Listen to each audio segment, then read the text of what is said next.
नमस्कार। News and views में आपका स्वागत है। आपके साथ मैं हूँ युग परमार। न्यूज़ एंड व्यूज़ एक ऐसा इंस्टाग्राम पेज है जहाँ पर मैं आपको देश और दुनिया की वो हर खबर से अवगत कराता हूँ जिसका सीधा कनेक्शन आपसे होता है। अब आ जाते हैं आज के मुद्दे पर। 31 जुलाई 2024, 31 जुलाई 2024 को ईरान के नॉर्थ तेहरान में एक ब्लास्ट हो जाता है जिसमें एक ऐसे महत्वपूर्ण इंसान की मौत हो जाती है जो हजारों मासूम लोगों की मौत की वजह बना हुआ था। उस शख्स का नाम था इस्माइल हानिया। इस्माइल हानिया हमास के पॉलिटिकल विंग का चीफ था जो 7 अक्टूबर 2023 को इसराइल पर हुए हमले का मास्टरमाइंड भी माना जाता था। अब सवाल ये उठता है कि तेहरान में सबसे सुरक्षित जगहों में से एक पर हमास चीफ की मौत कैसे हो जाती है? किसने इस्माइल हानिया को मारने का षड्यंत्र रचा? इन सारे सवालों के जवाब इस वीडियो में आपको देने का प्रयास करूंगा। तो इस वीडियो को आखिर तक आप जरूर देखें और इस वीडियो को उन अनेकों लोगों के साथ शेयर कीजिए जिन्हें अंतर्राष्ट्रीय मामलों में रुचि हो।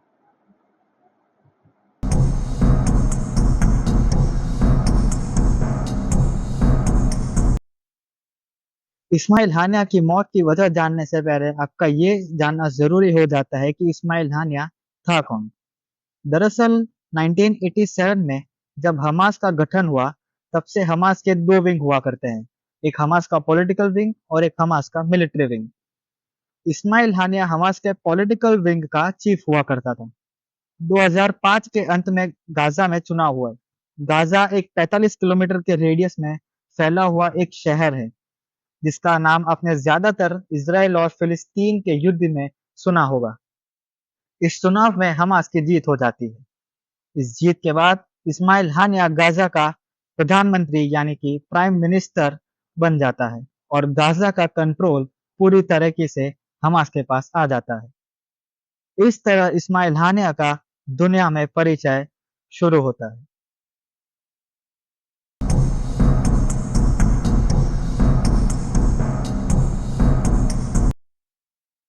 एक सबसे बड़ा सवाल यह भी है कि इस्माइल हानिया ईरान की राजधानी तेहरान क्यों गया था।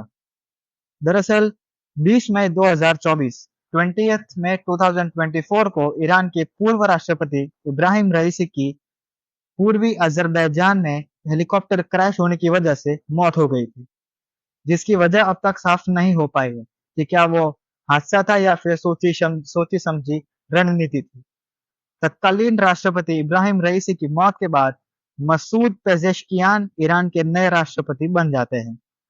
राष्ट्रपति पद पर मसूद पेजेश्कियान की नियुक्ति के बाद एक प्रोटोकॉल के तहत 31 जुलाई 2024 31 जुलाई 2024 को ईरान की राजधानी तेहरान में शपथ ग्रहण समारोह आयोजित किया जाता है जिसमें दुनिया के कई बड़े नेता शामिल होने के लिए तेहरान पहुंचते हैं। उनमें से एक थे हमास के चीफ इस्माइल हानिया, जिसकी हर एक चाल पर इजराइल नजर रखता था। हानिया इस समारोह में मौजूदगी का पुख्ता सबूत तब मिला जब समारोह के दौरान और उसके बाद हानिया की तस्वीरें अंतर्राष्ट्रीय मीडिया में चलना शुरू हुई, जिससे ये कंफर्म हो चुका था कि इस्माइल हानिया अब तेहरान में मौजूद है।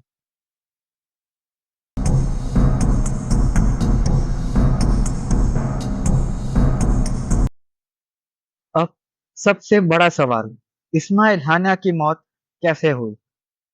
ईरान की राजधानी तेहरान में 31 जुलाई 2024 31 जुलाई 2024 को शपथ ग्रहण समारोह समाप्त हुआ।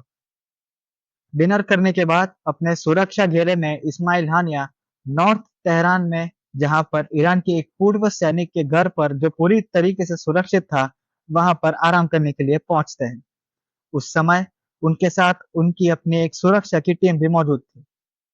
रात के करीब 2 बजे जब हानिया अपने कमरे में सो रहा था, तब अचानक एक धमाके की आवाज सुनाई देती है। इस आवाज को सुनकर इस्माइल हानिया के बॉडीगार्ड्स तुरंत उसके कमरे में जाते हैं और तब उन्हें पता चलता है कि इस्माइल हानिया की मौत हो चुकी है। तो इस पूरी तरह एक धमाके ने इस्माइल हानिया को मौत के घाट उतार दिया। दरअसल इन सारी खबरों की जानकारी कई मीडिया रिपोर्ट्स में दी गई है।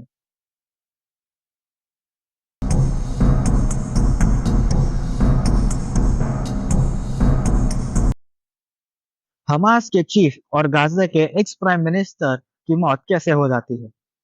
शुरुआती जांच जब हुई तब सबको लगा कि ये कोई मिसाइल अटैक या फिर कोई एयर स्ट्राइक हो सकती है। लेकिन मिसाइल अटैक या फिर एयर स्ट्राइक की कोई पुख्ता सबूत जांच एजेंसियों को नहीं मिल पाए।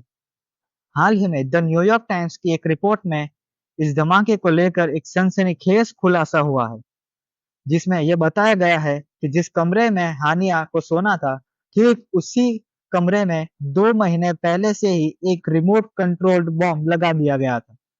यह रिमोट बॉम्ब उस कमरे में किसने लगाया? इस सवाल का जवाब अभी ऑफिशियली किसी के पास नहीं है। लेकिन मीडिया रिपोर्ट्स के हवाले से ये कहा जा रहा है कि मोसाद, जो इजराइल की एक खुफिया एजेंसी है, उसने ईरान की फोर्सेस की मदद से इस पूरे वाकये को अंजाम दिया था। अफवाह ये भी है कि हानिया ने जो घड़ी पहनी थी उस समय, तो इजराइल ने उस घड़ी को हैक कर लिया था। ये केवल अफवाह है, इसकी कोई पुख्ता जानकारी अब तक नहीं है। तो इस तरह इस्माइल हानिया, जो इजराइल पर ईरान द्वारा किए गए पहले हमले का मास्टरमाइंड था, उसे इजराइल ने मौत के घाट उतार दिया। इस खबर से जुड़ी हुई तमाम और खबरें आपको न्यूज एंड व्यूज, जो मेरे इंस्टाग्राम का पेज है, वहां पर आपको जरूर मिलेगी। तो आप उस पेज को जल्दी से फॉलो कर लीजिए। अगर आपको ये वीडियो पसंद आया हो तो इस वीडियो को लाइक कीजिए। अपनी राय भी कमेंट सेक्शन में मुझे दीजिए कि क्या आपको ये जानकारी थी जो मैंने आपको भी बताई। और इस वीडियो को उन लोगों तक शेयर कीजिए जिन्हें अंतर्राष्ट्रीय मामलों में ज़्यादा रुचि हो। मेरे सोशल मीडिया अकाउंट्स को फॉलो करना बिल्कुल ना भूलें, जो जिसकी डिटेल्स आपको अगले पेज पर मिल जाएगी। बहुत-बहुत धन्यवाद। नमस्कार।